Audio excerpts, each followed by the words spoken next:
अस्सलाम वालेकुम दोस्तों, मैं अरसलान आपको अपने चैनल में खुशामदीद कहता हूँ। आज की वीडियो में जो है हम टॉपिक का डिस्कस करेंगे rules of debit and credit, और जो सब्जेक्ट है हमारा principles of accounting, lecture number 7। इससे पहले लेक्चर नंबर 6 और उससे पहले जो बेसिक है अकाउंटिंग, पूरी अकाउंटिंग की प्रिंसिपल्स ऑफ जो बेसिक डिटेल्स थी, जो उनका कॉन्सेप्ट था, वो मैंने कोशिश की है डिलीवर करने की। अगर आप वो वीडियो आपने अगर नहीं देखे तो काइंडली उन वीडियो को जो है पहले वॉच कीजिएगा, क्योंकि जो ये टॉपिक्स हैं मैं स्टेप बाय स्टेप आपको जो है लेके जा रहा हूँ, फ्रॉम बेसिक से लेके इंटरमीडिएट, फिर उसके बाद जो है एडवांस तक भी इंशाल्लाह हम आगे जाएंगे और कवर भी करेंगे। तो लास्ट वीडियो में जो है अकाउंटिंग इक्वेशन को जो है 2 वीडियो में मैंने कन्वर्ट किया था और उनको एक्सप्लेन करने की कोशिश की थी। उम्मीद है कि आपको वो समझ में आ गई होंगी। तो चलिए बढ़ते हैं और rules of debit and credit देखते हैं, और ये क्यों ज़रूरी होते हैं और इनको क्यों यूज़ किया जाता है। Rules of debit and credit के अगर एलिमेंट्स ऑफ अकाउंट को जो है थ्रू वर्ड्स के थ्रू हम उनको जो याद करने का आपको बताऊं। एलिमेंट्स ऑफ अकाउंट जो है हम लेक्चर नंबर 5 में मैंने आपको एलिमेंट्स ऑफ अकाउंट्स जो थे asset, liabilities, capital, expense and revenue, ये जो 5 एलिमेंट्स ऑफ अकाउंट थे। और लास्ट वीडियो में जो है अकाउंटिंग इक्वेशन में मैंने आपको बताया था कि एक्सपेंडेड जो अकाउंटिंग इक्वेशन थी मैंने डिटेल से आपको डिस्कस की थी, क्योंकि ये मेजर थे। मेजर 3 एलिमेंट्स ऑफ अकाउंट होते हैं, और ये जो नीचे वाले हैं expense and revenue, these are the component of capital. तो ये इन जो है दोनों दो जो हेड्स हैं ये कैपिटल के कंपोनेंट हैं, लिहाजा जो मेजर है वो 3 अवेलेबल हैं। 3 मेजर जो है एलिमेंट्स ऑफ अकाउंट्स, या आप हेड्स ऑफ अकाउंट कह सकते हैं। तो इनको जो है याद करने के लिए मैंने एक वर्ड चूज़ किया है जो है अल्सर। आप इस वर्ड को जो है या एलिमेंट्स ऑफ अकाउंट को इजीली रिमाइंड अपने पास जो है रिमाइंड कर सकते हैं या मेमोराइज़ कर सकते हैं। जब भी आपको जो है अगर आप भूल जाते हैं तो आप अल्सर का वर्ड जो है अपने जहन में बिठा लीजिएगा। अल्सर खुदा न खास्ता किसी को हो, मगर ये एक जस्ट वर्ड है फॉर जो है रिमेंबरिंग के लिए। तो उसमें यू था, इसमें हमने जो है ए इसमें ऐड कर लिया है, अल्सर नाम है। तो F A stands for asset, L stands for liability, C stands for capital, E stands for expense, R stands for revenue. तो ये चीज़ें जो हैं अल्सर में हैं, जो A L C E R, ये आपके जो है एलिमेंट्स ऑफ अकाउंट हो गए। तो ये वर्ड जो है आप याद कीजिएगा, it will be easy for you to memorize और रिमेंबर करने के लिए जो है एलिमेंट्स ऑफ अकाउंट को। तो चलिए आगे बढ़ते हैं और देख लेते हैं इनकी जो रूल्स ऑफ डेबिट और जो है क्रेडिट की एक्चुअल मीनिंग क्या होती है। जैसे कि आप जानते हैं डबल एंट्री सिस्टम, हम जो है without double entry system we can not record our transactions. तो इनको जो है डिटेल में मैंने डबल एंट्री सिस्टम पे एक वीडियो ऑलरेडी अपलोड कर दी है, लिहाजा principles of double entry system वो लाजिम आप देख लीजिएगा। Single and double entry system का जो डिफरेंस था वो मैंने उसमें बताया था। तो record debit and credit side, तो हमें जो है डबल एंट्री सिस्टम को जो है अडॉप्ट करना होगा। Each transaction must have a double entry system, double effects and double impact होना चाहिए दोनों तरफ से। At least 2 accounts are involve, definitely 2 accounts involve होंगे डबल एंट्री सिस्टम में। डेबिट्स, एक होगा डेबिट और दूसरा होगा credit. The total amount debit must be equal to credit, जो भी जितना अमाउंट आप डेबिट कर रहे हैं वो मस्ट बी इक्वल होना चाहिए क्रेडिट के। तो ये जो डिटेल्स हैं एसेट और लायबिलिटीज़ और इक्विटीज़ और इनके जो बैलेंस नॉर्मल कहाँ होते हैं वो भी कुछ ही देर में हम सीखेंगे। तो accounting equation must not be violated, इसको जो है हमने गलत भी नहीं लिख सकते, वायलेट नहीं करना है इनको। The means of the sum debits for all entries must equal the sum of credit for all entries। तो जो एक्चुअल इसकी जो बेसिक मीनिंग है, जो डेबिट का सम होता है must be equal to all credit, जो होगा आपका वो भी सम इक्वली होना चाहिए। जैसे कि इंशाल्लाह आगे जाके हम जर्नल एंट्रीज सीखेंगे तो उसमें जो है दोनों साइड्स जो होंगी debit must be equal to जो है क्रेडिट, यानी दोनों तरफ से बैलेंसिंग लाजिम होना चाहिए।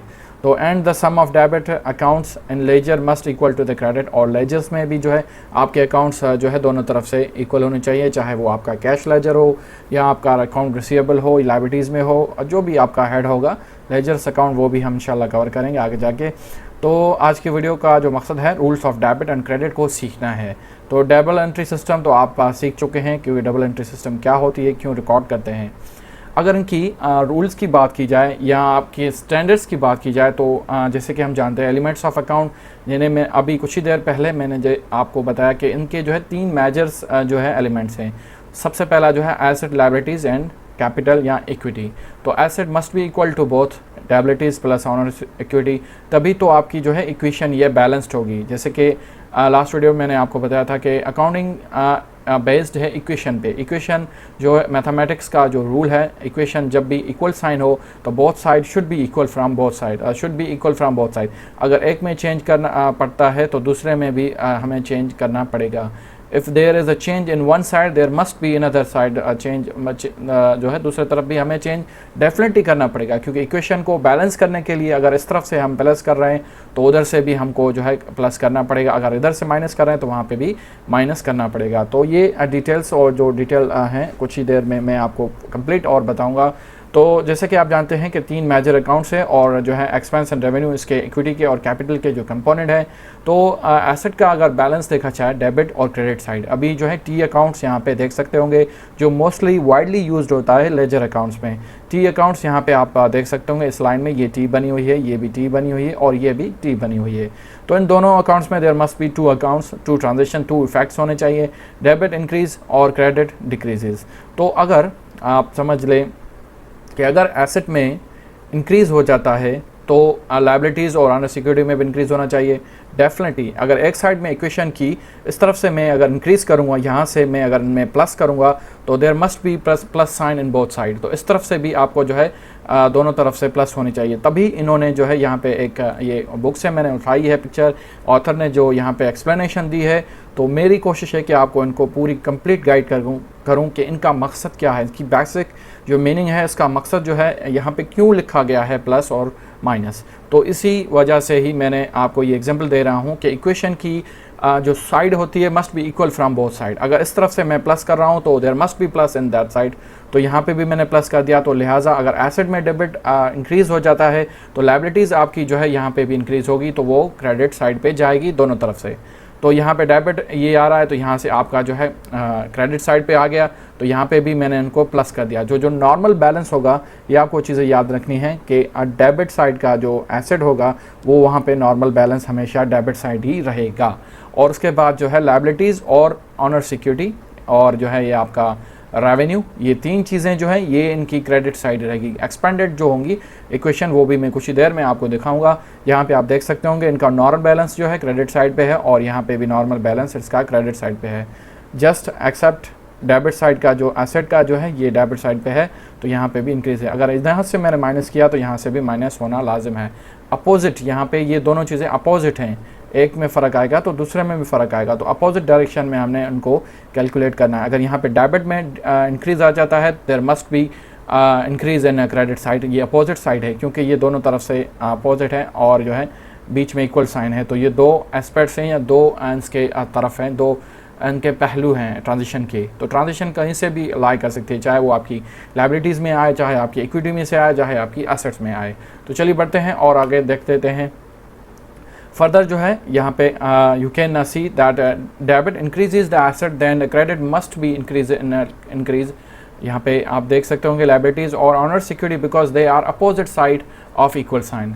जैसे कि मैंने मेंशन किया कि you can see that if the debit increases assets, जैसे कि ये इंक्रीज़ हो रहा है, then the credit must be used to increase liabilities. तो क्रेडिट यहाँ पे जो है हमें यूज़ करना पड़ेगा टू इंक्रीज द लायबिलिटीज़ और owner security because they are opposite side of the equal sign. ये दोनों तरफ से अपोजिट साइन पे है। तो यहाँ से अगर डेबिट में इंक्रीज़ हो जाता है there must be increase in credit side. तो यहाँ पे जैसे कि ये मेंशन किया बेसिक कॉन्सेप्ट यही है। Likewise the credit decreases assets, अगर क्रेडिट यहाँ पे डिक्रीज़ हो रहा है तो there must be decreases in debit side. तो यहाँ पे अगर क्रेडिट में डिक्रीज़ हो रहा है तो यहाँ पे जो हमारे लायबिलिटीज़ प्लस ऑनर सिक्योरिटी जो हमारी आती है वहाँ पे भी डिक्रीज़ होना चाहिए डेफिनेटली। जैसे हम फार्मूला को देख रहे हैं यहाँ पे चीज़ें जो लिखी हुई हैं, likewise if credit decreases assets then debit must be used to decrease liabilities और owner security. These rules can be shown as follows. तो यहाँ पे ये चीज़ें आप देख सकते होंगे, क्लियरली मेंशन किया गया है। अगर डेबिट साइड में इंक्रीज आता है, for suppose there is increase in debit side, debit का एसेट का जो है डेबिट और क्रेडिट की एक्चुअल मीनिंग जो है मैं आपको इन्फॉर्म करता जाऊं, क्योंकि इनकी मीनिंग जो है एक्चुअली इम्पैक्ट जो है इसका मीनिंग नहीं है। ये जस्ट यूज़ फॉर इक्वलेशन, इक्वल करने के लिए या बैलेंसिंग करने के लिए आपको जो है डेबिट और क्रेडिट साइड यूज़ करनी पड़ती है। राइट साइड पे आपकी जो है क्रेडिट साइड आएगी, लेफ्ट साइड पे आपकी डेबिट साइड आएगी, जिसको हम DR और जो है CR के थ्रू डिनोट भी करते हैं। तो एसेट की तरफ से अगर फॉर सपोज यहाँ पे एसेट मेरा इंक्रीज़ हो रहा है तो डेबिट में हो रहा है, तो डेफिनेटली हम क्या सीख चुके हैं, क्योंकि जो लाइबिलिटीज़ और हमारी ऑनर सिक्योरिटी और जो हमारा रेवेन्यू होगा उसमें अपोजिट जो है आएगा डिफरेंस। तो यहाँ पे डेबिट हुआ है तो वहाँ पे क्रेडिट होगा, वो भी माइनस में। तो ये चीज़ें आप जो है गौर में सॉरी जो प्लस में होगा, तो ये चीज़ें आप गौर में बिठा लीजिएगा। और यहाँ पे इक्वल साइन जहाँ पे बस जो फ़र्क आ रहा है डेबिट और क्रेडिट का, क्रेडिट फॉर डिक्रीज़, अगर एसेट में डिक्रीज़ आ रहा है क्रेडिट साइड पे, तो वहाँ पे जो है हमारा यहाँ पे क्रेडिट है तो वो चेंज हो जाएगा डेबिट में, और वो जो माइनस की साइन रहेगी वो सेम रहेगी तीनों में। लाइबिलिटीज़ अगर हमारी डिक्रीज़ हुई तो लाइबिलिटीज़ जो है डेबिट में जाएगी, और अगर हमारा कैपिटल डिक्रीज़ हुआ तो वो डेबिट में जाएगा, रेवेन्यू डिक्रीज़ हुआ वो भी डेबिट में जाएगा। इन केस अगर वो इंक्रीज़ होते हैं तो वो क्रेडिट साइड में चले जाएंगे। आगे बढ़ते हैं और कुछ तफसीलात अभी जो है आपके सामने जो है एक्सटेंडेड वर्जन है rules of debit and credit. मैंने जो ये तीन और एक ये तीसरी स्लाइड है, इन्हीं को ही मैं डिस्कस कर रहा हूँ, क्योंकि ये थोड़ा ट्रिकी है समझने के लिए। इसको जो है बार बार मैं एक्सप्लेन कर रहा हूँ ताकि ये आपको जो है बिल्कुल ही ईजी और क्लियर हो जाएँ। तो चलिए बढ़ते हैं, पहले जो डेफिनेशंस लिखी हुई हैं वो पढ़ लेते हैं। Debit increases in assets to assets accounts, तो डेबिट अगर इंक्रीज़ होता है एसेट्स अकाउंट्स में, credit decreases in assets account to the credit decreases in assets to assets accounts. Assets accounts जो भी होंगे वो भी आपको मैं अभी बताऊंगा। Credit increases in liability and owner security to liability and the owner security account. जो क्रेडिट होगा वो आपका, जिसका क्रेडिट का जो है normal balance, liabilities, honour security और रेवेन्यू का जो नॉर्मल बैलेंस होगा वो हमेशा क्रेडिट साइड पे होगा। तो ये बात आप बहन में बिठा लीजिएगा। डेबिट डिक्रीजेज लायबिलिटीज़, तो जो डेबिट होगा आपकी, जो अगर आपने कुछ पेमेंट कर दी है, जो आपके कंपनी के ऊपर ऑब्लिगेशंस थे वो कम हो जाएंगे, वो जो है लायबिलिटीज़ आपकी डिक्रीज़ हो जाएगी। ऑनर सिक्योरिटी जो हो, अगर आपने विड्रा कर लिया है अपने पर्सनल यूज़ के लिए, आपने ड्राइंग्स अकाउंट क्रिएट किया है, आपने कुछ ले लिया है, there is a decrease in your owner security. तो अगर ये डिक्रीज हो रहा है तो वो must be recorded in debit side. यहाँ पे लिखा हुआ है डेबिट साइड में हो रहा है। one of the most or the more difficult point to understand the application of double entry system rules to component of honor security। जो components हो, जैसे कि मैंने आपको बताया, रेवेन्यू, आपके विड्रॉल्स और आपके expenses. Remember that the withdrawals and expenses are deduction from owner security. तो ये दोनों चीज़ें, कैपिटल जो है उसके तीन कंपोनेंट हैं बेसिकली, जो एलिमेंट्स ऑफ अकाउंट, जो मैं बार बार आपको बता रहा हूँ कि तीन एलिमेंट्स हैं, asset, liabilities plus owner security. ये आपके मेजर जो है एलिमेंट्स ऑफ अकाउंट या हेड्स ऑफ अकाउंट हैं। उसके जो है फर्दर ऑनर सिक्योरिटी में तीन चीज़ें अवेलेबल हैं, उनको जो है तीन कंपोनेंट में डिवाइड किया गया है। अगर आपके कैपिटल में से अगर आपने जो है रेवेन्यू जनरेट किया है तो डेफिनेटली आपका रेवेन्यू इंक्रीज़ होगा, उसका इम्पैक्ट जो है आपकी इंक्रीज़ जो है कैपिटल पे पड़ेगा। अगर आपने विड्रा किया है तो उनका भी इम्पैक्ट जो है कैपिटल पे पड़ेगा। अगर आपने एक्सपेंस किया है वो भी जो उसका जो एक्चुअल इम्पैक्ट होगा, there will be impact on your owner security. आपके कैपिटल को जो है इफेक्ट करेंगी ये तीनों चीज़ें, तभी तो ये चीज़ें इनमें जो है शामिल की गई हैं। तो ईजी टू रिमेंबर, ये आपके एक्सपेंसेस हो गए, आप इनको एक्सपेंस कह सकते हैं। विड्रॉल्स और एक्सपेंसेस आपके डिडक्शन हो गए। अगर आप फॉर सपोज कुछ पैसे आपने कंपनी से विड्रॉ करते हैं, अगर आपने 5 लाख इन्वेस्ट किए हैं, 50,000 आप उससे ले रहे हैं, तो you are decreasing your capital. तो आप अपने जो है कैपिटल्स को डिक्रीज़ कर रहे हैं, तो वहाँ पे आपका कैश भी कम हो जाएगा। तो जैसे इस तरह जो है कैश आपका एसेट है, तो जब आपने इन्वेस्ट किया होगा there must be debited side, आपने 5 लाख डेबिट किया होगा और क्रेडिट आपने किया होगा कैपिटल। जैसे आप 5,000 उसमें जो है 50,000 अगर आप विड्रॉ करते हैं तो आपकी कैश जो थी वो जो डेबिट साइड थी वो क्रेडिट हो जाएगी माइनस में, और there will be same effect in the debit side. जो होगा डेबिट साइड आपका ऑनर सिक्योरिटी हो जाएगी विद 50,000, जैसे ही आपकी ऑनर सिक्योरिटी होगी। क्योंकि एसेट का जो रूल है, अगर आप क्रेडिट साइड करते हैं minus, there must be debit side minus side. तो जो भी अकाउंट हो, आपका लायबिलिटीज़ हो, ऑनर सिक्योरिटी हो, विड्रॉल्स हो, अगर आप वहाँ पे कर रहे हैं तो आपको डेबिट करनी पड़ेगी। जैसे कि मैंने आपको अभी कुछ ही देर पहले बताया कि इनका जो बेसिक मीनिंग और बेसिक कॉन्सेप्ट है ये अपोजिट साइड में होंगी। तो अगर एक में फ़र्क आता है तो दूसरे में भी फ़र्क डेफिनेटली आएगा। तो यहाँ पे लिखा हुआ transaction that increases the withdrawals and expenses decreases owner security. Definitely expenses आपके जो हैं आपकी ऑनर सिक्योरिटी को जो है कम करते हैं। Consider the expanded version of accounting equation, ये हम डिटेल में पहले ही डिस्कस कर चुके हैं। यहाँ पे लिखा हुआ है डेग एसेट, यहाँ पे लिखा हुआ है नॉर्मल बैलेंस, इसका जो है प्लस साइन, जो जहाँ भी आप प्लस साइन देखें, जो इनका नॉर्मल बैलेंस होगा डेबिट साइड का, हम जो है लेफ्ट साइड पे अगर देखें, debit is equal to liabilities plus owner security. यहाँ तक आप जो है तीन चीज़ें यहाँ पे इस पर गौर कीजिएगा। तो एसेट है, फॉर सपोज आपका नॉर्मल बैलेंस यहाँ पे डेबिट साइड पे है, तो इसका अपोजिट रिएक्शन क्या होगा सोचिएगा। यही होगा कि अगर यहाँ पे आपका डेबिट है तो there must be change in credit side, तो यही प्लस का साइन यहाँ पे क्रेडिट में हो गया। ये चीज़ें यहाँ पे मेंशन की, इन चीज़ों को अभी आप जो है गौर ना कीजिए, इनको आप भुला दें, क्योंकि अभी ये जो मैं समझाने की कोशिश कर रहा हूँ इन चीज़ों को जो है गौर से सुनिएगा। तो एसेट में जैसे ये डेबिट हो गया, नॉर्मल बैलेंस इसका यहाँ पे हो गया, तो इसका नॉर्मल लायबिलिटीज़ का नॉर्मल बैलेंस कहाँ होगा, डेफिनेटली आपका जो है अपोजिट है तो अपोजिट में होगा। अगर यहाँ पे डेबिट है तो वहाँ पे क्रेडिट होगा, और कैपिटल में भी क्रेडिट होगा। तो यहाँ पे यही चीज़ें यहाँ पे मेंशन की है, साइन आपका सेम रहेगा। तो यहाँ पे जो है इनका नॉर्मल लायबिलिटीज़ का नॉर्मल बैलेंस आपका जो है क्रेडिट साइड ही रहेगा हमेशा, और जो है आपका ऑनर्स का भी जो है कैपिटल में नॉर्मल बैलेंस रहेगा। अगर इन केस अगर आपकी जो है एसेट जो है आपके, अगर कैश है आपका डिक्रीज़ होता है, फॉर सपोज अगर डिक्रीज़ होता है, इसका जो बेसिक कॉन्सेप्ट मैं समझाने की कोशिश कर रहा हूँ, क्योंकि ये चीज़ें बहुत इंपॉर्टेंट हैं और मोस्ट इंपॉर्टेंट हैं सीखने के लिए। अगर आप अकाउंटिंग सीखना चाहते हैं, you have to increase your जो है अंडरस्टैंडिंग पावर। आपको जो है अकाउंट सीखने के लिए आपको जो है अपनी मेंटलिटी को इंक्रीज़ करना पड़ेगा, क्योंकि इनका बेसिक्स जो है बेसिक मीनिंग और इनका जो बेसिक वर्क है या कॉन्सेप्ट है, वो चीज़ें लाजिम है। अगर वो आप नहीं चीज़ें से सीखेंगे, जस्ट फॉर कैलकुलेशन आप इसको लेंगे तो फिर इसका फ़ायदा नहीं है अकाउंटिंग सीखने का। ये मैं कोशिश कर रहा हूँ ज़्यादा लेक्चर इसीलिए दे रहा हूँ कि आपको ये चीज़ें हमेशा के लिए याद हो जाएं। तो फॉर सपोज़ यहाँ पे इक्वल साइन है, तो अगर लेफ़्ट साइड पे मैं देखूँ तो अगर फॉर सपोज़ यहाँ पे क्रेडिट में माइनस आ जाता है, क्रेडिट में माइनस आएगा क्योंकि यहाँ पे नॉर्मल बैलेंस डेबिट में होगा, अगर डिक्रीज़ होगा तो वो माइनस होगा डेफिनेटली। यहाँ पे प्लस तो कभी भी नहीं होगा, ये कभी भी नहीं होगा, ये आप जो है नेवर चेंजेस, ये क्रेडिट साइड एसेट का कभी भी चेंज नहीं होगा, ये आपका माइनस में होगा। तो अगर यहाँ पे क्रेडिट आ रहा है तो आप समझ गए होंगे कि यहाँ पे क्या होगा।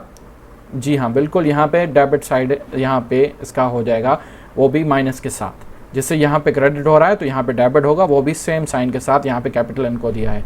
फर्दर जो है ऑनर सिक्योरिटी को जो है यहाँ पे मेंशन किया गया है। तो कैपिटल ऑनर सिक्योरिटी में अगर आप विड्रॉल करते हैं तो आपका जो नॉर्मल बैलेंस था कैपिटल साइड में, अगर इसमें से आपने आउटफ्लो कर लिया तो आपका जो बैलेंस था वो कम हो जाएगा। तो डेफिनेटली अगर कम होता है तो आपके जो विड्रॉल्स होंगे वो यहाँ पे प्लस में आ जाएंगे, डेबिट साइड हो जाएंगे, और आपका कैपिटल जो होगा वो कम हो जाएगा। रेवेन्यू इस तरह है जैसे कि आपको जो है नॉर्मल बैलेंस इसका क्रेडिट जस्ट लाइक आपका कैपिटल है, कैपिटल आपका इंक्रीज होता जाएगा, वो क्रेडिट होता जाएगा। और एक्सपेंस जो है आपका क्रेडिट साइड, जैसे कि मेंशन करता आ रहा हूँ, ये आप एक्सपेंस जो है आपकी इक्विटी को डिक्रीज़ करता है, आपकी इक्विटी को कम करता है, आपके ये एक्सपेंसेस आपके बैलेंस को कम करती है। तो जब बैलेंस को कम करेगी तो डेफिनेटली ये जो है जब कम करेगी तो डेबिट साइड में जाएगी, क्योंकि हमारा जो एसेट है और जो हमारा कैपिटल है वो नॉर्मल बैलेंस उसका जो है क्रेडिट साइड पे है। जब क्रेडिट साइड में होगा तो अगर कम होगा तो ये जो है डेबिट साइड में हो जाएगा। डेफिनेटली एक्सपेंसेस हमारे कम हो रहे हैं, उसको कम कर रहे हैं, तो यहाँ पे जो है ये डेबिट साइड में चला जाएगा, इसीलिए यहाँ पे प्लस और माइनस का साइन दिया गया है। तो चलिए बढ़ते हैं, और लास्ट में जो है कुछ जो है टॉपिक ऑलमोस्ट ये डन हो गया है। आज का लेक्चर मैंने कोशिश की है आपको एक्सप्लेन करने की, उम्मीद है कि आपको पूरी बातें समझ में आ गई होंगी। फिर भी अगर इसमें कोई भी क्वेश्चन हो तो आप मुझसे कमेंट बॉक्स में पूछ सकते हैं।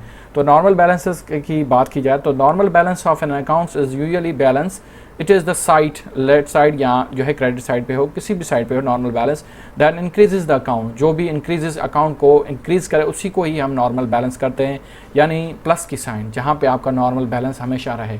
नेगेटिव साइड को हम जो है नॉर्मल बैलेंस कभी भी नहीं कहेंगे। तो normal balance balances of major accounts categories. If you have a difficulty remembering normal balance and the rules of debit and credit, try using acronym AVE. AV जो है asset, withdrawals and expense. Asset accounts, withdrawals and expenses are always increased by debit side. तो ये चीज़ें जो है दो चीज़ें आप जो है AV ए वर्ड है, AV जैसे हम सब्जेक्टिव वर्ड है, V हम जैसे जिसका मीनिंग है हम AV, तो AV को हम याद करने के AV यानी असेट्स अकाउंट्स और विड्रॉल्स और एक्सपेंसेस, ये ऑलवेज जो है डेबिट साइड होंगे। ये चीज़ें या इस तरह भी आप इनको याद कर सकते हैं, rules of debit and credit को। बाकी जो भी रिमेनिंग रहती हैं वो आपकी हमेशा क्रेडिट साइड रहेंगी। Other normal accounts are increase by credit side, जो भी उनके नॉर्मल बैलेंसेस होंगे तो वो जो है क्रेडिट साइड ही रहेंगे। तो बस ये थी आज की वीडियो। नेक्स्ट वीडियो में जो है आज का लेक्चर नंबर 7 को मैंने एंड किया है। यहाँ पे आप देख सकते हैं नेक्स्ट लेक्चर इंशाल्लाह will be on general entries. तो इंशाल्लाह उस वीडियो में जो है जनरल एंट्रीज़ बाकायदा से हम स्टार्ट करेंगे, क्योंकि rules of debit and credit मैंने आपको जो है कोशिश की है एक्सप्लेन करने की। मेरी ये कोशिश थी, उम्मीद है कि आपको पूरी बातें समझ में आ गई होंगी। फिर किसी जो है वीडियो और नए लेक्चर के साथ दोबारा हाज़िर होंगे, तब तक के लिए दीजिए मुझे इजाज़त। अल्लाह हाफ़िज़।